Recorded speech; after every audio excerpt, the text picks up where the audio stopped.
It is time to come back to North American esports. Welcome, ladies and gentlemen, to my next chapter.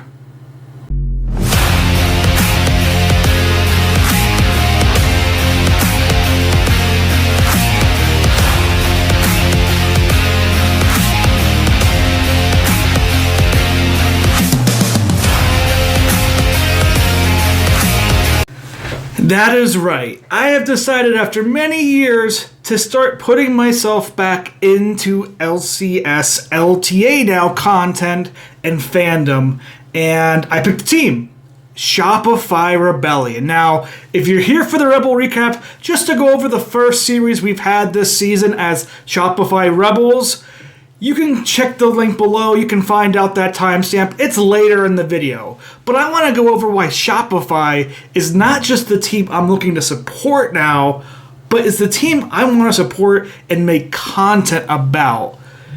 Well, to start things out, I've been a fan of League Esports all the way back since like Season 1, Season 2, Season 3. I was a fan even before the LCS became a thing. And early on, I was always a CLG fan. CLG, that Doublelift, Chowster, Hotshot GG, Link era, Aframu, golden years. It got me into esports. It was the team I cheered for so many years. And I can't lie, when Doublelift split up, I was always a mix between a CLG fan and a Doublelift fan. I was a fan of his on TSM, Team Liquid, back on TSM, even with 100 Thieves when they went there, last couple years. I've always loosely been a fan of Doublelift with his story and just what he's meant for the region. But I haven't been a real fan of a team probably since like 2018.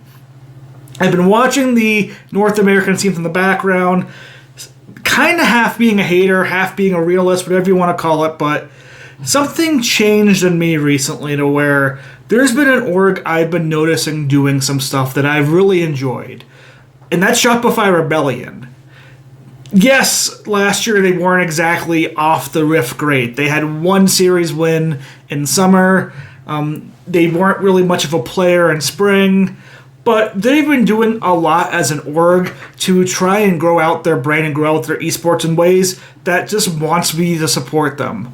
The first thing I noticed were watch parties taking place in places like Toronto for not just, Valorant, their Valorant game changers and so on. As somebody who really believes in in-person events and in-person community building as being the step to make esports happen, they got on my radar that way. Another great fan, Cloud Sicky, you can find on, I'll link him in the description, puts out a lot of great content around Shopify and why you should like them. This isn't me just joining because they just got announced with Moist Critical and Ludwig joining, but I'm not going to lie, that does not hurt very much. Charlie and Ludwig from Moist Esports has shown over the last couple years they're willing to be involved in content to really push their organization forward. So seeing them on part of Shopify, and even seeing today Moist Critical, co-streaming, and Ludwig planning to co-stream when available, is something that I haven't seen ownership really have, in my personal opinion, a smart ownership base that wants to be involved and promote their content. You can look at people like 100 Thieves, Nadeshot, Courage, Valkyrie. They are not streaming 100 Thieves games for League of Legends. Even, I would say, orgs like TL and C9, they aren't really doing much in the content space for League of Legends and co-streaming and trying to bring their brand up forward. FlyQuest is probably the other org that has done the best recently, but Shopify is doing that very well right now.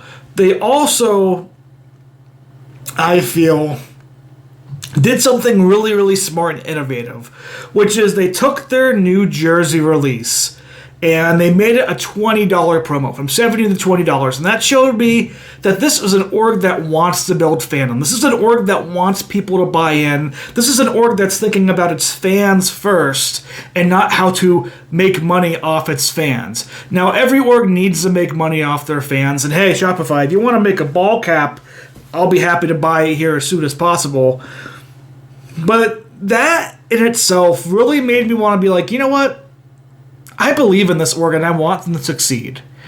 And, another great example is, Seos, who's going to be the support this year, had some visa issues, so he's missing Split 1. But instead of just having him be nothing and waiting for him to come in, they're having him co-stream the games that Shopify have to maybe cultivate a Brazilian fan base. A Brazilian fan base that I've learned very recently with my movie coverage, I'm Still Here. It can be very passionate if you give them the respect and attention they deserve. Shopify just wowed me, and I thought to myself, they're doing all the stuff I've been asking orgs to do, and I really like that. And it's not always for me to become a fan about just being on a winning org and being somebody who's competing for North American glory. No. I want to be a part of a fan of an org that I just think is doing things right and are actually making attempts to build their fan base out and to cultivate a culture and fan base to engage with. And that's exactly why I decided, to buy that jersey for $20. That's exactly what I decided. You know what?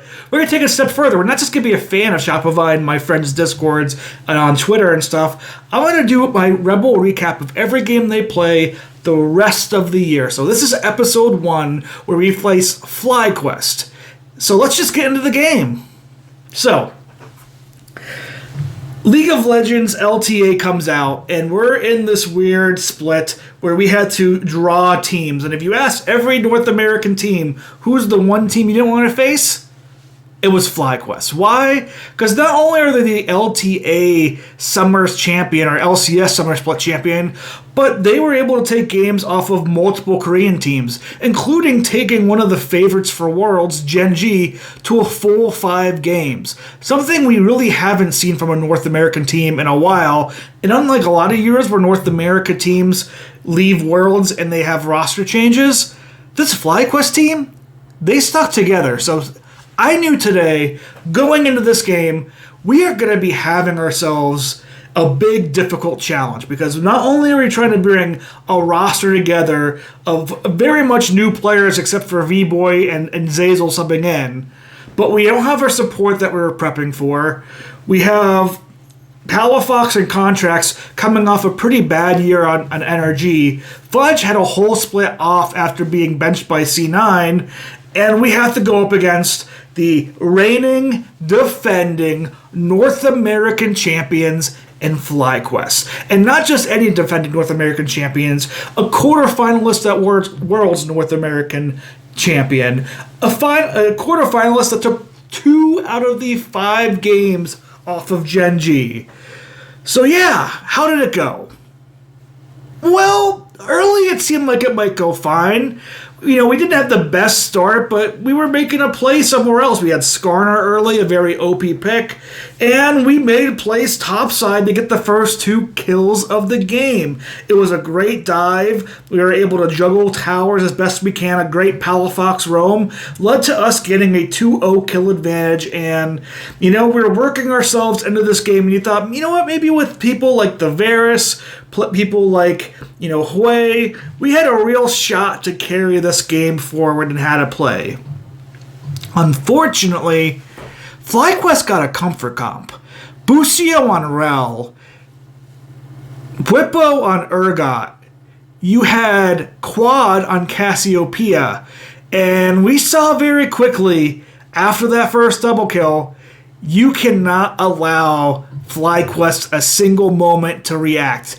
And it happened in the mid lane. We think we're going after a pick on a mid laner here, and then we get Busio jumping over the wall, and we have Quad coming over the wall with a flash, and they deliver a back-to-back ult combo that just wiped us clean. It was brilliant. It was just a great initiation from Busio and a great follow-up from Quad. And that allowed FlyQuest to go 3 kills right there. They get the the first 3 Bloods objective, and then they go ahead and get the third neutral creature objective to win the Feats battle very early in the game. This was a big swing. You thought maybe we had a chance to work our way towards Fly and get ourselves back into the game, but this propelled Quad into a very big carry state. Busio had his first of many different engages that worked throughout the game, and this has kind of been like, I think, the story of this game is every time Shopify attacked something, they attacked Whipple on a side lane, they tried making a play, FlyQuest more times than not had a giant counterpunch. And it really did just happen this game a lot. Eventually, they were able to clear us down bot side, picked up Otacon, and really worked our way through and ended up winning this game. We had a great attempt. Not going to say great attempt. We did our best at a Baron flip to try and have a turnaround, but it was too little, too late. They were able to just turn on us and ace us, 4 out of 5 people, and they just controlled this game overall. Bwipo on his Urgot just worked really well. Busio continued to find consistent engage out of consistent engage, and the amount of damage coming out of Quad was insane.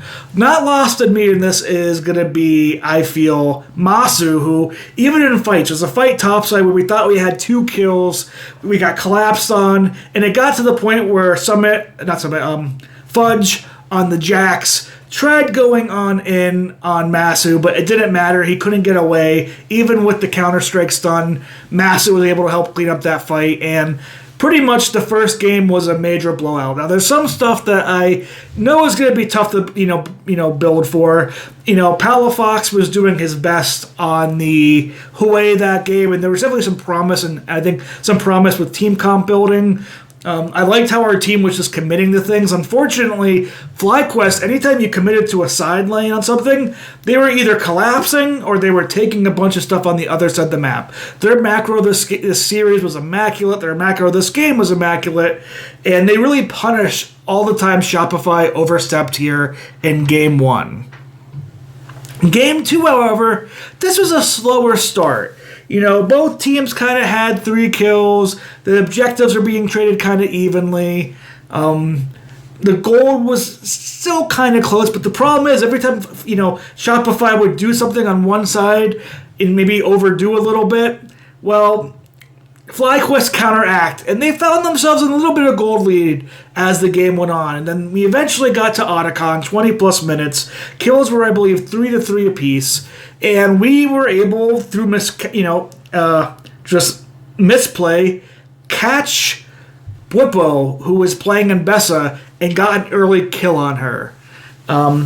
This then led to a flashless and summonerless Masu getting caught on his Jhin with a vial from Contracts. And you thought with the Palafox going in with Victor, with everybody else around there with FlyQuest, we'd be able to get this kill. But unfortunately, Busio had other things in mind. Busio was playing an extremely annoying and an extremely effective Nico this game, and he comes in with an amazing ult that basically stops us from really being able to finish Masu in a quick enough time to win this fight, and allows, again, Quad on Azir to really help clean up this fight, as well as inspired on Sejuani. From this moment on, we got another Otacon that gives the GA, and I gotta say, Otacon with GA and the revive is a mechanic I hope goes away, because I think FlyQuest showed very well